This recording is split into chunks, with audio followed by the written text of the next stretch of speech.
ஐயனார் துணை இந்த சீரியலுக்கு நல்ல வரவேற்பு கிடைச்சிருக்கு. குறிப்பாக சோழன் அண்ட் நிலா இவங்க 2 பேருடைய இந்த பேர் பார்த்திங்கன்னா மக்கள் மத்தியில் நல்லா ரீச் ஆகிருக்கு. சொல்லப்போனால் இந்த பேர் சீரியஸாக லவ் பண்ணி சேரும்போது எப்படி இருக்கும் கதைக்களம், ரொம்ப சீரியஸாக இருக்கும்னு பார்த்தா ரொம்ப ரொம்ப ஃபன்ஃபுல்லாக போயிட்டுருக்கு. உண்மையால் இப்படிப்பட்ட ஒரு மருமகள் ஒரு குடும்பத்துக்கு வந்தால் எப்படி இருக்கும், அண்டு 4 ஆண்கள் இருக்கிற ஒரு குடும்பத்தில் ஒரு பணக்கார வீட்டு பொண்ணு போனால் எப்படி இருக்கும், இது மாதிரி ரொம்பவே இன்ட்ரெஸ்டிங்கான ஸ்டோரியோடு தான் கொண்டு போயிட்டுருக்காங்க. அடுத்தடுத்து ரொம்பவே அதிரடியான திருப்பங்கள்லாம் ஐயனார் துணையில் இருக்குது. அது என்னென்னன்றதை அந்த டைரக்டரே சொல்லியிருக்காரு. குறிப்பாக சேரன் அண்ணனுடைய மேரேஜ் எப்போ, இந்த கேள்விக்கு அழகாக பதில் சொல்லியிருக்காரு. அது எல்லாத்தையும் தொடர்ந்து வீடியோவில் பார்க்கலாம். அதுக்கு முன்னாடி இது வரைக்கும் யாரெல்லாம் நம்ம சினை சமூகம் சேனலை சப்ஸ்கிரைப் பண்ணலையோ அவங்க எல்லாரும் மறக்காமல் சப்ஸ்கிரைப் பண்ணிவிடுங்க. கூடவே பக்கத்தில் இருக்க பெல் ஐக்கானையும் மறக்காமல் ப்ரெஸ் பண்ணிவிடுங்க. சேரன் அண்ணனை பொறுத்த வரைக்கும் தம்பிங்களுக்காக விட்டு கொடுத்து எதுவாக இருந்தாலும் அட்ஜஸ்டபிள் டைப்பாக ஒரு கேரக்டர் தான். இந்த மாதிரி ரியல் லைஃப்லாம் அண்ணன் இருப்பாங்களா அப்படின்ற கேள்வி இப்போ இருக்கிற காலகட்டத்தில் பல பேருக்கும் இருக்குது. ஆனால் இது உண்மையாலே அவருடைய க்ளோஸ் ஃப்ரெண்ட், அதாவது டைரக்டருடைய க்ளோஸ் ஃப்ரெண்ட், அதாவது தம்பின்னு கூட சொல்லலாம். அவர்கிட்ட ஏடியாக இருந்த ஒரு நபர் இப்போ அவருக்கு 45 வயசு ஆகுதாம். அவருடைய சிஸ்டர்ஸ் 3 பேர் அவர் ஏடியாக இருக்கும்போது 10-15,000 சம்பளம் வாங்கும் போதே நல்ல முறையில் வளர்த்து நல்லபடியாக திருமணம் பண்ணி கொடுத்தாராம். அவர் இப்போ வரைக்கும் திருமணமே பண்ணிக்கலையாம். அந்த ஒரு ரோலை தான் மையப்படுத்தி சேரன் அப்படின்ற ஒரு கேரக்டரை வச்சாராம். உண்மையாலே இப்படிப்பட்ட குணங்கள் இருக்கிற அண்ணாக்கள் இருக்க தான் செய்கிறாங்க. சேரன் அண்ணனை பார்க்கும்போது ரியலாக நமக்கு ஒரு அண்ணன் இப்படி இருந்தால் நல்லா இருக்கும்பா அப்படின்னு சொல்கிற வகையில் தான் அந்த ஒரு ரோல் இருக்குது. அவருடைய மேரேஜ் தான் மிகப்பெரிய எதிர்பார்ப்போடு இருந்தது. சந்தா சேரன் இவங்க 2 பேரும் எப்படி சேர போகிறாங்க அப்படின்னு பார்த்துக்கிட்டே இருக்கும்போது கடைசியாக சேரன் பார்த்திங்கன்னா சந்தா அவரை விட்டுட்டு போயிட்டாங்க. அப்புறம் சேரன், சோழன், நிலா இவங்க 3 பேரும் போயிட்டு சந்தா ஃபேமிலியை கன்வின்ஸ் பண்ணி இவ்வளோ நகை போடுறோம், இவ்வளோ லட்சம் ரொக்கம் கொடுக்குறோம் இப்படிலாம் சொல்லிட்டு வந்திருக்காங்க. இதெல்லாம் சாத்தியம் ஆகுமா, இதுக்காக அந்த குடும்பம் உழைக்குமா அப்படின்ற கேள்விலாம் இருக்கும். ஒரு பக்கம் சந்தா சேரன்னா, இன்னொரு பக்கம் சேரன் அவர்களுடைய மாமன் மகள் கேரக்டராக இருக்க கார்த்திகா இவங்களுடைய அந்த ஸ்டோரி எடுத்து பார்க்கும்போது அவங்களுடைய கணவர் இறந்து போகிறதாகவும், கணவர் இல்லாமல் தனியாக தவிக்கிற கார்த்திகாவுக்கு ஆல்ரெடி காதலிச்ச சேரன், கார்த்திகா இவங்க 2 பேரும் சேர்கிற மாதிரியும் கதைக்களம் இருக்கும். இப்படியெல்லாம் ஆடியன்ஸ் மத்தியில் பேசப்பட்டு வர நிலையில் சேரனுக்கு யார் கூட தான்ப்பா கல்யாணம், இதனால் சந்தா வில்லியாக மாறதுக்கான வாய்ப்பு இருக்குது, இல்லைனா சந்தான்ற கேரக்டரே இல்லாமல் போகிறதுக்கான வாய்ப்பும் இருக்குது அப்படின்னு சொல்லப்பட்ட நிலையில் சேரனுடைய திருமணத்தை தான் ரொம்ப ரொம்ப பெரிய லெவலில் சீரியல் பிளான் பண்ணியிருக்காங்களாம். கண்டிப்பாக அது சந்தா கூட தான் இருக்கும் அப்படின்ற மாதிரி சொல்லியிருக்காங்க.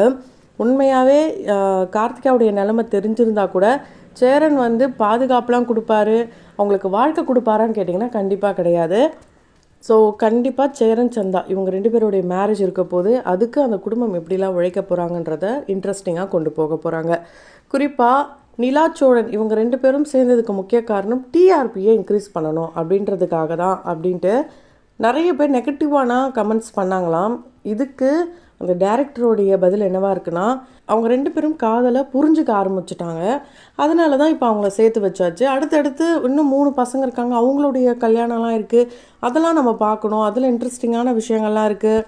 ஒரே ஆளை திரும்ப திரும்ப போட்டால் அது மக்களும் விரும்ப மாட்டாங்க. அண்டு சோழனை வில்லனாக நிறைய பேர் காட்டுறாங்க, இது மாதிரி காட்டாதீங்க, சோழன் கேரக்டர் ஏன் இப்படி பண்ணிட்டீங்க, அவர் அழகாக ரொம்ப ஜாலியான ஒரு ஹீரோவாக தானே காட்டுறீங்க, அப்படி இருக்கும் போது சில நேரங்களில் அவர் ஏன் வில்லத்தனம் பண்ணுற மாதிரி காட்டுறீங்க, அந்த மாதிரி வில்லன்லாம் இருக்க வேணாம் அப்படின்னும் சொல்லியிருக்காங்க. அதுக்கு டைரக்டர் என்ன சொல்லியிருக்காருன்னா, சோழன் வில்லனா இல்லைம்மா நல்லவர் தான் அப்படின்னும் சொல்லியிருக்காங்க.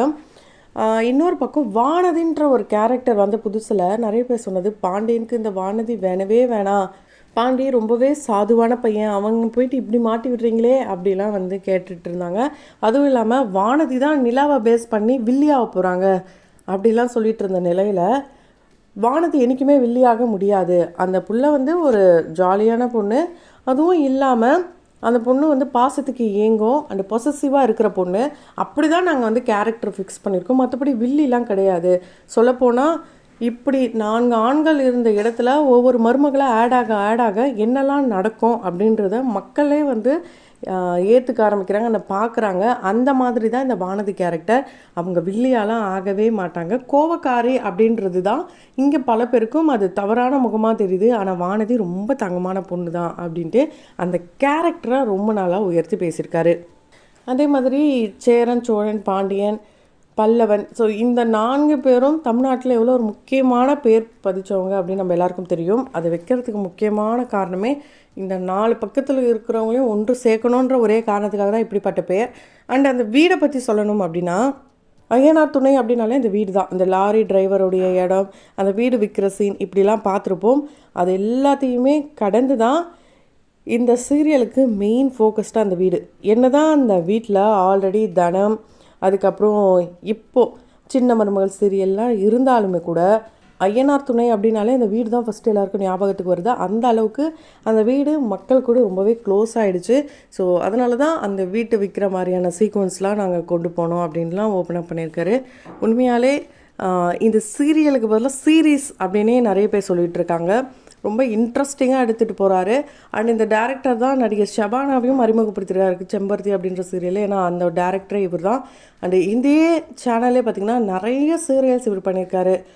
ஜீ தமிழில் நிறைய சீரியல்ஸ், சன் டிவியில் நிறைய சீரியல்ஸ், இப்படி எக்கச்சக்கமான சீரியல்ஸ் பண்ணிவிட்டு இப்போது சீரீஸ் மாதிரி இந்த ஒரு சீரியலை கொண்டு போயிட்டுருக்காரு. ஐயனார் துணையை பொறுத்த வரைக்கும் எல்லா சீரியல்லையும் இல்லாத ஒரு விஷயம் என்னென்னா, இந்த மாமியார் மருமகள் சண்டை, இந்த விஷம் வைக்கிறது, ஓவர் மேக்கப், ஓவர் டைலாக், இதெல்லாம் எதுவுமே இல்லாமல் யதார்த்தமாக ஒரு வீட்டில் என்ன நடக்கும், 4 ஆண்கள் இருக்க வீட்டில் புதுசாக வந்த ஒரு பொண்ணு இருந்தால் எப்படி இருக்கும், இதெல்லாம் ரொம்ப யதார்த்தமாக சொல்லிகிட்டு இருக்காங்க. மக்களும் அதை விரும்பி பார்க்குறாங்க. அந்த வகையில் நீங்கள் ஐயனார் துணை ஃபேன்ஸா இல்லையா, உங்களுக்கு எந்த ரோல் ரொம்ப பிடிச்சிருக்குன்றத கமெண்ட் பாக்ஸில் கமெண்ட் பண்ணுங்கள். தொடர்ந்து வீடியோஸ்லாம் பார்க்கணும்னு நினச்சிங்கன்னா உடனே சேனலை சப்ஸ்கிரைப் பண்ணிவிட்டு பக்கத்தில் இருக்க பெல் ஐக்கனையும் மறக்காமல் ப்ரெஸ் பண்ணிவிடுங்க.